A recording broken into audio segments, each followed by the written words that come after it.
Hey guys, welcome to season 10 of Cozy Womb Podcast. My name is Shan, aka Mama of the Girls. Thank you for checking out another season of Cozy Womb Podcast. This season, what can I say? It's going to be more parenting things, more ways that we can improve in relationships with a dad and a mom, teacher and parents, siblings and other siblings. We're just wanting better all around relationships. So I hope you guys enjoy the show. Peace. Welcome back to Cozy Womb Podcast. My name is Shan. What's up? We are in the second week or the third week of January. Oh man, so much going on. But this episode is about teaching children to accept themselves and do a good job at it. And right now is prime time to pour all the way in on your kids while they're at home in your care during this lockdown. And we're just going to talk about a few things regarding that after these messages. Psst. Do you hear the silence? It doesn't have to be silence if you would just go ahead and promote your business. If you have a service, a business, or products that are parenting related, helping the lives of parents, helping the lives of children, anything educational that you're doing, a book that's coming out and you want to promote it, this is the ad space for you. Cozy Womb Podcast is providing people the opportunity to go ahead and promote their own business, service, or product. Okay, I have pre-roll space, I have mid-roll space, so just let me know. You can email me at cozywombbmama@gmail.com, or you can DM me on IG or Twitter at cozywombbpod. Let's get back into the show. You're back. Yay. All right, so teaching kids to accept themselves is so important for children to feel comfortable in any space, in any room, and really understand the value that they bring, and how to value themselves. And that starts at home. That starts at home when you encourage them. That starts at home when you compliment them and teach them how to take a compliment and to say thank you. What do you say when someone gives you something? What do you say when someone tells you they like your hair or they like your shoes? What do you say when someone says that, you can't like blue because it's an ugly color because I don't like it? How do you defend the choices that you make, or your right to have the option to pick a color you like, and how to be different in a room and how to be different outside playing with other kids. And it all starts at home. And if you're not talking to your kids or getting on their level of understanding and getting in tune with what they like on YouTube and getting in tune with what they watch as far as cartoons, what they read, what they're talking about, you're going to be lost. And your child is also probably lost, but you guys are on two different levels. So it's very important to pour into your children. It's very important to ask them questions on why they like things. And if you hear them say, oh, that's my friend, Sarah. Okay, what makes Sarah your friend? How does Sarah treat you? What does Sarah say to you? Are your feelings hurt? Or even understanding how to notice if your child's feelings is hurt or if their behaviors change. I think that's very important. And so once you teach...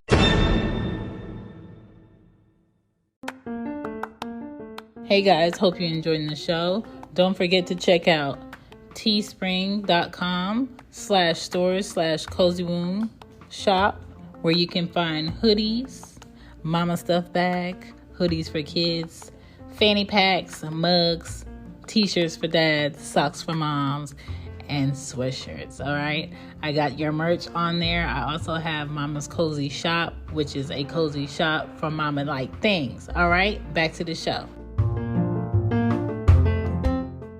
Here we go. Back to the show. Back to the show. Teach your child how to accept themselves, how to accept the fact that their hair is thicker, curlier, how to accept the fact that their hair is straight, a different color, how to accept the fact that their skin is brown, or their skin is like a tannish color, or their skin is really dark, how to love themselves. What do they have around them that represents similarity? Okay, is it a toy that has like a same complexion? It is a toy that has the same type of hair. Do you also buy them dolls as much as you buy them toy cars to play with? Do you play with them? Do you hear what kids say as they're playing? That has a lot to do with what kids think of themselves. So if you hear a child playing house or doctor and the things that they ask or role play in there, that says a lot about what your child thinks. So I do a lot of not hovering, but I do a lot of overhearing what my children say when they're playing with the dollhouse. I do a lot of what I hear when my children are playing with stuffed animals, what I hear when they playing with dolls, or what I hear when they acting like a doctor or a mom or a teacher, because that'll tell me and that'll give me insight on what's actually going on in their mind and what they're actually experiencing in real life. And then that opens up a dialogue or a discussion about, what do you know about that? Or why did you say that? Or why do you think this? Today, Anya and Arya and I were in the car, and we were at a gas station, and it was getting dark. And she said, "Mom, is it turning night?" I said, "Yeah, it's going to get dark soon." She said, "Oh, I'm scared because I don't want any zombies to come out." Anya beat me to it. She was like, "There's no zombies. That's just a game that you see." And I told her that there's no such thing as zombies. That's not real. So don't worry about that. There's nothing to be scared of. And your child's mind is always going, right? There's a reason why she asked me, is it about to get dark, right? There's a reason why she said that I'm scared, right? Because she's seen that that vision of when it's dark and you hear certain sounds, certain characters come out. And so that's what she related it to. And you have to understand that there's always a reason why your child is asking you a question. There's always a reason why your child is bringing something up. There's always a reason why your child comes to you and asks you something random, because their mind is wandering, all right? So it's very important to not always shut your child up or tell them not right now. And if you do tell them not right now, remember to call them back and say, well, what was you going to ask me? What did you want to ask me? What did I miss? What were you saying? Because if your child is always dismissed, then they're going to think that what they have to say is not important. And it might be something very important that you brushed off and you should have answered, because that would have helped them in this situation, or would have helped them later on. And it is very important to pour into your child and tell them why they're beautiful. Today, Anya came to me and she was like, "You know what I really wanted before we came home?" And I was like, "What?" She was like, "I thought I wanted some ice cream, but I changed my mind and I just had to cake it." She was just standing there lingering. I said, "Anya, you're so cute to me." And she was like, "What?" She was like, "Why would you tell me I'm so cute?" I said, "Because you are cute." But she wasn't ready for that compliment. And it's things like that where you have to let your child know sometimes that you are admiring them. And I think dads and moms might get lost in the fact that, oh, I don't want my child to have a big head, or I don't want my child to be super vain. If your child is vain, then your child is vain. Like, I know the difference between my 7-year-old and my 3-year-old. My 3-year-old, every time I do her hair, I know she's going to go find the nearest mirror to look at her hair, and she's going to shake it, and she's going to tell me her honest opinion about how I did her hair, right? I know when my child is lingering in the house and she says to me, point blank, "Take a picture of me because I'm cute." She's always feeling herself, right? But Anya would never come to me and tell me to take a picture. But if Anya sees me taking a picture of myself, she'll motion to come in. And I don't deny her of that. I'll let her do it. And I also do a thing of making sure that every day I hug my kids. Like if I stop somewhere in between my day and I'm just like, When was the last time I hugged Anya? I don't know. I'll call her like I need her for something, and I'll hug her. Like while I was cleaning yesterday, I'm mopping the floors. I looked at Ari. I said, Ari. She said, yes. I said, I love you. She's like, I love you too, Mom. And that's it. And we have to do all that pouring in at home. We have to teach our kids that they're acceptable. There's nothing wrong with them. You can be different and you can be similar to other people, but you don't have to be exactly like other people. You have to learn to love the parts of yourself that you're realizing are there. You have to learn to love your changes. Sometimes you have to have discussions with your child about the changes that they're going through, like the fact that my child is 7 years old and she has to wear deodorant, and I didn't start wearing deodorant until I was 12. But we have to also take into consideration that their food is different.